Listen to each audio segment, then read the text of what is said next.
What's up, all you Toyfair 11 dudes and dudettes? Toyshoes here, and I'm back in again to give you guys a video for day 2 of Toyfair 2020, and had a really awesome meeting, walk around today with McFarlane Toys. Shout out and thank you to Ty. Ty, you were fantastic, just laid the booth out perfectly, took me around, he knows his stuff. This is the guy that you want making your toys.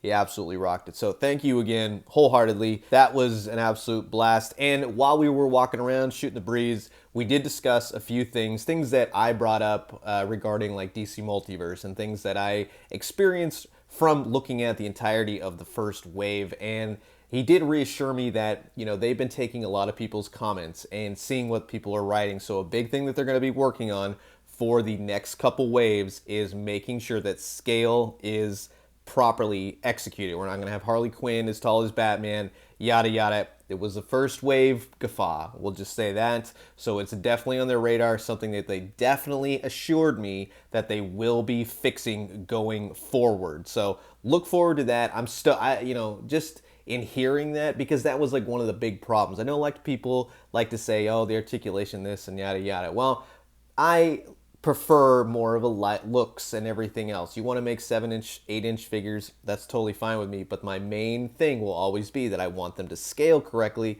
or else, yeah, there's really no point, because that's the whole point. You want, you don't want Harley Quinn as tall as Robin, as tall as Batman, it's just, as a collector, it bugs you, you know what I mean? But I digress. Let's go ahead and get more into what was shown off, and we're going to start around the room with the Warhammer franchise. These figures were shown off. There's only one character so far, but there is actually two versions, one painted and one unpainted, which you are being prompted to do yourself if you are interested. That's the whole basis of the Warhammer franchise. A lot of people kind of model kit them together, paint them up, really, really cool. So that's kind of evoking that, and I appreciate that. I don't really know much about Warhammer, we'll just say, but these figures did look fantastic. Over on the My Hero Academia lot, they had some new figures to show off, and they all look good. And I know a lot of people out there really are invested in these McFarlane versions. They've been selling really well. They've been hearing really great reception, so they will be having more figures coming soon, but they didn't have too many to show off as far as new figures, but they are continuing with the line, so rest assured, it's gonna keep going. Very cool designs, I will say. And while I have never really seen the anime, I can appreciate a good looking figure, and Ty was nice enough, he showed off the ab crunch of the figure. It's kind of hidden within that, but it works really, really well. You can get some good posability out of it, and they have been working on that as something that, again, keeping in the fans in mind and listening to comments back. So then also over on the Cyberpunk 2077 lot that they had, we've seen these figures, they've had pre-orders up, but seeing them more now in hand, they were amazing. Johnny Silverhand, Keanu Reeves, this is like Bill and Ted to me, you know what I mean? It's really, really funny. It's like futuristic Bill and Ted, but we're going to be getting more of the 7-inch figures and a 12-inch Johnny Silverhand. The detail is amazing. There are two Johnny Silverhand figures. One is a variant. He will come with a bomb in a bag, like a giant nuclear bomb in a bag, which is really cool. It's heavy. We actually got to play with it and see it firsthand. And then also the main character. This is like who you will be playing as during the game. A lot of customizable looking options for the game. They're going to go with this particular look off the bat. If the line does well, then perhaps we will see more in the future. But the detail, the sculpt on these things, the fact that, you could use these as like henchmen or bad guys, you know what I mean? I just know nothing about the game, but these figures make me want to actually go out and play it. Over on the Fortnite Avenue, a couple new characters revealed as well. We're going to be getting a Frostbite figure, Vendetta. We saw some previously older ones. Vendetta looks good, though. I like the colors, very bright colors. And then also this Army Man figure, which he looks just fantastic.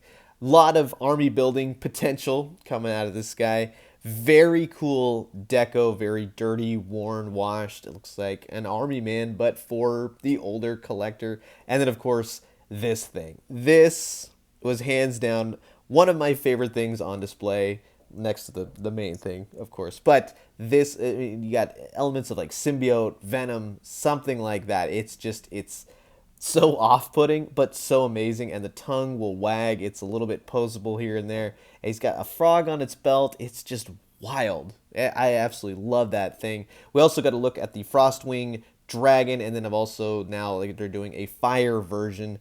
This, I wasn't aware of how big these figures actually were. I've never actually seen them in store. I'm still on the search for them, but I could totally see a Demo Goblin riding the heck on that. Well, we'll see. I'm totally going to be grabbing it because I'm so curious to see how he will look on that. Maybe also the Red Goblin, just saying. But we also got to look at the upcoming DC Multiverse of Sean Gordon Murphy's White Knight Batman series.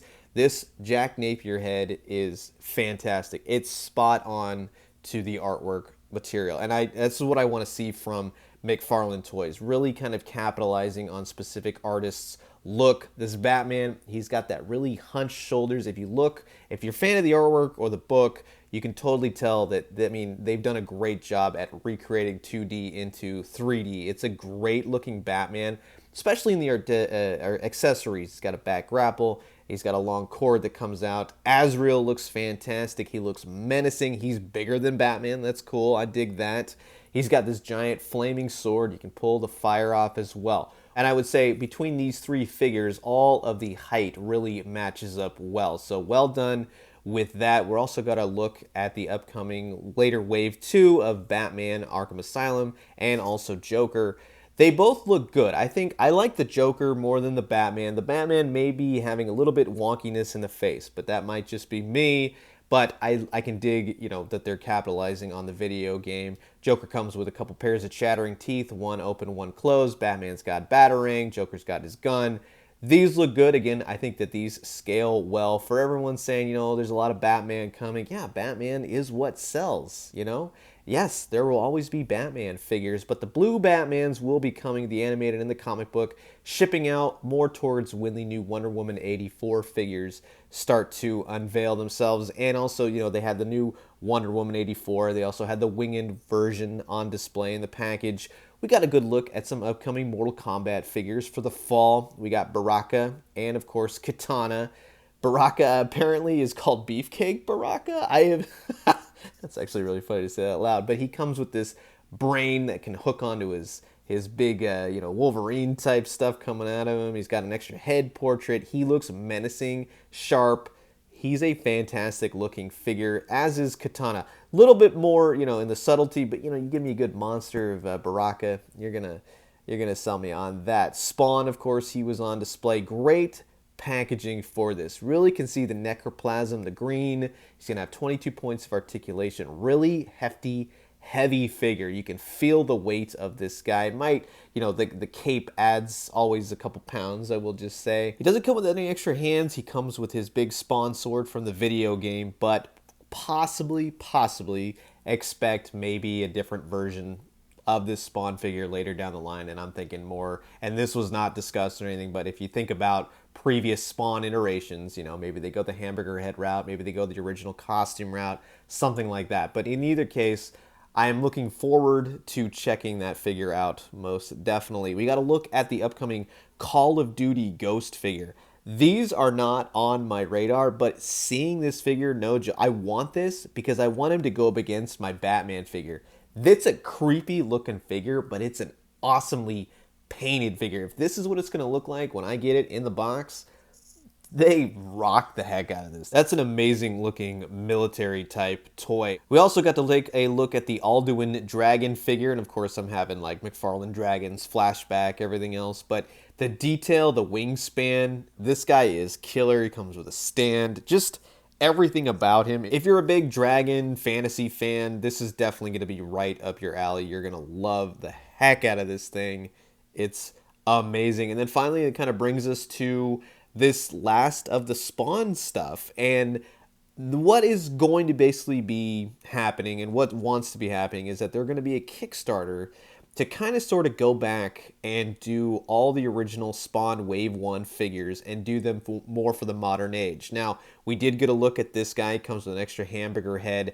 The articulation will be, out the door. There's going to be multiple points of articulation. This is simply just a mock-up just to show off at Toyfair. So everything will move. Everything will be articulated. But This is very cool stuff. I know a lot of people go, oh, why he's got to do it on Kickstarter, yada, yada. Well, keep in mind, he's not the only company doing it. There's HasLab, and lots of people do it. So don't be looking down on stuff like this. This is how things, if you want Spawn's been out of the limelight for quite some time. You have to think about retailers. Retailers going, what is this? Does it have a movie? Does it have a cartoon? No, it's got a comic book from basically the 90s. It's not the popularity that it used to be. So you have to reconfigure. You have to start doing things. That's why the movie is integral, to get that made, to get a presence. You get a movie, people just widely become more aware of it. Spawn is still from the 90s. You have to think of that. So to do a Kickstarter, to have an event, to do a project, that's how they're going to have to do it. So think about these types of things before you start going, oh, why is he doing that? There's multiple reasons. It's not just, oh, they don't have the money. They got the money, but they have to do it strategically in order to build brand awareness and get people talking about Spawn again. Because I want to see this happen. I want to see these figures. And if this is how they're going to have to go, if I can't go to the store and I got to go through Kickstarter, well, then that's how I'm going to have to get my Spawn figures. But that's going to wrap it up for my video. Again, thank you to Ty and everyone at the McFarlane booth. I had an absolute blast hanging out with you guys, talking all the toys, everything else. I'm curious to know what you guys think about what was revealed, shown off. Comment below, let me know. Let's talk everything Spawn and Cyberpunk 77, Warhammer, all that good stuff, My Hero Academia. I'm going to leave you guys with that. As always, drink some great coffee, eat some great food, but most importantly, remember, when it does come to the DC Multiverse, they've heard all our complaints, our criticisms, all our good things, our bad things. They're working on the articulation, the heights, everything else. I think we're going to be in good hands going forward with the later waves. And when you do, let me know what you found. I'll talk to you guys soon. Adios.